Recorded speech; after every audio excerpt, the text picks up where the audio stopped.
Got the Baltimore Ravens coming off a nice win that I predicted. Now the little division road spot here against the Bengals. Bengals catching 2.5 at home, plus 122 on the money line, minus 140 for the Ravens. 50.5 is the total. Of course, Ravens looked good. I think that's the best way to say it. Big win over the Bills. Yeah, huge win. Big win. Big win in general. Regular season Lamar, regular season offense showed up. It looks like the offensive line was healthy. Derrick Henry leading the league in rushing yards. Yeah. But all of that being said, we enter division play, and AFC North division play is always simple. I hate the Bengals. I don't like the Bengals. I don't like the Bengals defense. I think there's a chance Baltimore's offense could look really good in this spot, but as a public team, I'm not interested in the Ravens here. Cincinnati catching 2.5. Again, love it as a teaser leg. And I think specifically the idea that we're going to see, like, Baltimore had a perfect game last week. Yes. I think it's a perfect time to fade them. So we broke down in the team previews how a lot of the North division stuff happens later in the season, not for Baltimore. This is an early matchup. So Joe Burrow and the boys get right. Like it on the money line.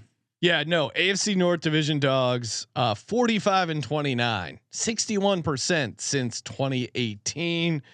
Yeah. I mean, am I worried about the Ravens' ability to run the ball on the Bengals? Yeah, certainly. The Ravens going up against this Bengals defense, which has been obviously very soft, but this is just an ultimate spot for the Bengals as a home dog in division. Justin Tucker is still a liability. Didn't get exposed. Didn't have to attempt any field goals. I think if it does, he's really lost something there. And really, I think a matchup that they should be able to exploit is the Bengals receivers against the Ravens cornerback.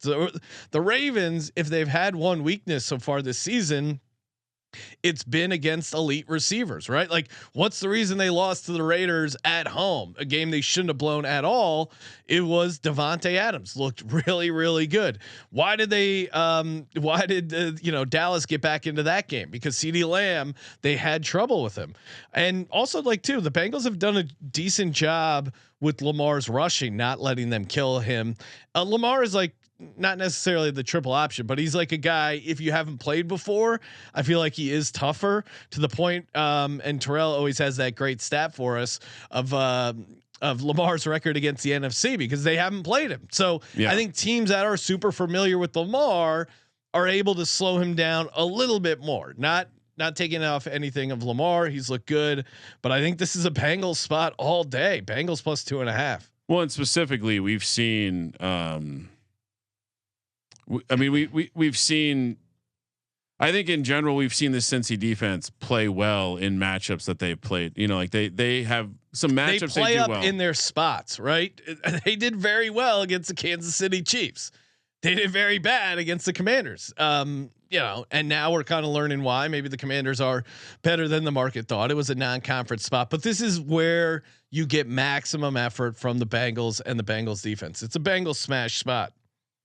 I love the real TP. Also, shout out to the real TP. When we were discussing leans, he was pointing out in Houston. They sip on lean. They don't give out lean. So also, you can either hit anyone in gambling Twitter using leans, hit them with the Leaning Tower pizza, or if there's a lean drink gift, feel free to use that as well. The real TP saying, I just can't do it. I think Lamar is heating up and they figured out how to incorporate Derrick Henry in the offense. I don't trust Cincinnati's O-line at all. Yeah. These things are true. No, it's not quite a close your eyes special, but it's like similar principles. And Derrick Henry, he's looked great the past 2 games, 49, 50 plus touches if you include the receptions.